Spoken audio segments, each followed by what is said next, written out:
네, 안녕하십니까. 하미남 TV 운영하고 있는 하미남 신윤석입니다. 하미남은 하남의 미친 남자 줄임말이고요. 오늘 하미남이 어떤 개똥철학 같은 한마디를 하려고 영상 찍고 있습니다. 오늘 제목을 굳이 이야기를 하자면 하남시 총선에서 이기는 방법, 뭐 이렇게 말해야 될까요? 어떻게 하면 이번 총선에서 승리할 수 있을까? 그 중에 중요한 요건 한 가지 말씀드리도록 하겠습니다. 먼저 결론부터 말씀드리자 그러면 그 원팀이라고 말할 수가 있겠습니다. 뭐 하나의 팀이다 이런 표현인데요. 각 진영이 한 곳을 바라보고 가느냐, 힘이 갈라지느냐 뭐 이런 이야기가 될 것 같습니다. 현재 그 상황을 간단하게 뭐 요약을 하자 그러면 민주당 같은 경우엔 그 6명의 예비 후보께서 그 2월 29일까지 활동을 하시다가 3월 1일 날 예비 후보도 등록되지 않은 분 두 분이 하남갑 하나블의 정략 공천이 떨어졌습니다. 즉 6명 되신 분이 컷오프를 당한 상황이 돼서 그분들이 항의도 하고 뭐 이렇게 됐던 그런 상황이고요. 국민의힘 같은 경우에는 총 11분이 예비 후보가 등록이 되셨습니다. 뭐 단수공천, 전략공천은 없이 경선이 진행됐고요. 경선 갑지구에는 3명, 을 지역구에서는 2명, 그래서 총 5분이 경선을 치루어서 2분이 후보가 되셨고 3분은 경선에서 탈락을 하신 거고 나머지 6분은 컷오프를 당하셨던 상황입니다. 기타 정당은 뭐 경선이나 이런 부분이 아직 없으니까 제외를 하도록 하겠고요. 결론적으로 말씀을 드리자 그러면 경선에서 탈락한 자 또는 컷오프 된 후보들 이런 분들이과 과연 같이 한 팀이 되어서 서로에게 힘이 되는 경쟁의 관계였지만 또는 다른 어떤 관계였지만 같은 모습으로 가느냐라는 부분이 정말 중요한 부분이다 이렇게 말씀드릴 수 있을 것 같습니다. 민주당 같은 경우엔 총 6분 중에 지금 현재의 거치가 이렇게 되어 있죠. 한 분은 하남 갑구의 그 추미애 후보를 돕겠다라는 입장을 밝히셨고요. 또 한 분은 그 백의종군하겠다. 나서지는 않겠지만 승복하겠다 이런 표현을 하셨고요. 또 한 분은 승복하지 못하고 탈당을 하시고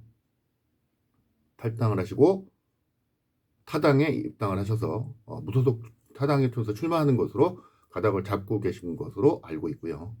또 한 분은 하남에서 떠나셔서 다른 지역구에 공천을 받아서 열심히 선거운동을 하고 계시고요. 또 한 분은 그 공식적인 활동은 아니지만 그 승복을 하고 뭐 그 지난번 하남 갑지구 선거사무소 개소식에 모습을 보였던 후보가 한 분 계시고요. 마지막으로 한 분은 모르겠습니다. 어디 가셨는지 제가 정확하게 잘 모르겠습니다. 그래서 그분들이 모여서 지난번 하남갑 그 추미애 후보 선거사무소 개소식, 뭐 출정식 여기에 그 원팀의 모습을 보여주긴 하셨습니다. 그 현역 국회의원, 최정은 국회의원, 강병덕 전 예비 후보, 추미애 후보, 김용만 후보, 그리고 민병선 예비 후보, 전 예비 후보인가요? 예비 후보. 그리고 시도의원 전원이 모여서 손잡고 만세를 부르는 또는 손잡고 화이팅을 외치는 모습을 이 연출이 되었습니다. 어찌 보면 이제 그 공천과 관련된 후유증은 사라지고 원팀으로 간다는 모습을 보였던 것으로 판단이 되고 있고요. 그다음 반대로 국민의힘 같은 경우에는 이제 후보들이 그 등록이 됐습니다. 갑지구에는 이용 후보가 등록이 경선에서 승리를 했고요. 을지구에는 이창근 후보가 승리를 했고 갑지구에 있던 사무실을 을지구로 사무실을 옮기는 것까지 끝난 것으로 알고 있습니다. 그렇다 그러면 이분들과 갑지구의 이용 후보, 을지구의 이창근 후보 둘뿐만이 아니라 경선에서 패배한 경선에서 경쟁을 하다가 탈락한 3분의 후보, 그리고 컷오프된 6분의 후보, 그리고 거기에 현재 뭐 정치엔 관여할 수 없지만 국민의힘 당적을 가지고 계신 그 이현재 하남시장까지 이런 분들이 어떤 모양새를 보이느냐는 대단히 중요한 문제로 보입니다. 지난번 제가 또 설명을 했었지만 갈등이 좀 많이 있었거든요. 고소 고발도 있었고 서로에 대한 비방도 있었고 으름장, 협박, 공갈 등 허위 사실 뭐 이런 것들로 인해서 약간 좀 문제가 있는 상황에서 그걸 어떻게 잘 봉합하고 가는 모양새가 나타나느냐. 이게 대단히 중요한 문제가 아닐까. 앞으로 선거는 선거가 한 달도 안 남았는데요. 그때까지 갈등의 모습을 계속 보여준다든지 또는 갈등을 떠나 그 이상의 문제를 보여준다든지 하는 것들은 당연히 필패의 길이 될 것이다 라는 생각을 한번 해보게 됩니다. 거기에 지금 현재 이제 출마 선언이나 이런 것들은 아직 되지는 않았지만 갑지구 을지구에 신당 새로운 당에 입당해서 출마하는 경우 기존의 후보가 또는 무소속 출마의 경우가 아직까지 진압되지 않는 상황이지만 각자의 진영의 표가 분산되지 않고 한 곳으로 모여서 가는 팀이 당연히 유리한 것이고 그렇지 않고 분산되는 팀은 21대 총선처럼 컷오프된 후보가 무소속 출마하여 끝까지 완주하는 것으로 그 진영의 국민의 보수 진영이라고 표현을 하죠. 보수 진영의 표가 분산이 됨으로써 쉽지는 않았겠지만 어쨌든 수월하게 민주당 최종인 후보가 당선될 수 있었던 교훈을 기억해야 될 것이라고 생각이 듭니다. 현재는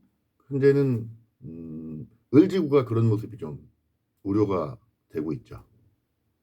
을지구에 왜냐하면 그 민주당에서 컷오프 대신 추민규 후보께서 새로운 미래에 입당을 하셔서 출마를 하실 가능성이 매우 높기 때문에 아무래도 영향이 있겠죠. 아직 갑지구에는 뭐 그런 어떤 그 움직임은 보이고 있지는 않지만 또는 어떤 변수가 있을지 모르겠죠. 그런 변수를 통해서 원팀이 승리의 조건이다. 이탈자가 많은 쪽은 질 수밖에 없고요. 어제까지 경쟁적이었고 어제까지 문제였던 사람과 손을 잡고 힘을 모아서 승리를 해서 가느냐가 매우 중요한 포인트다. 말씀드리겠고요. 화미남은 그런 부분들을 조금 더 여기 구독자분들에 비해서 조금 더 제가 관찰할 수 있는 시간과 경력과 또는 어떤 요령을 가지고 있기 때문에 확인이 되면 또 이런 방송을 찍어서 정보를 전해드리도록 하겠습니다.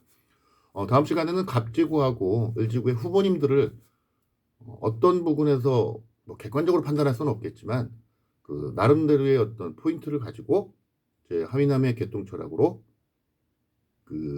비교도 한번 해보고 그다음에 관전 포인트 이런 얘기도 한번 드려보는 시간 가지도록 하겠습니다. 오늘 토요일인데 좋은 주말 보내시고요. 다음 시간에 또 찾아뵙도록 하겠습니다. 네, 감사합니다.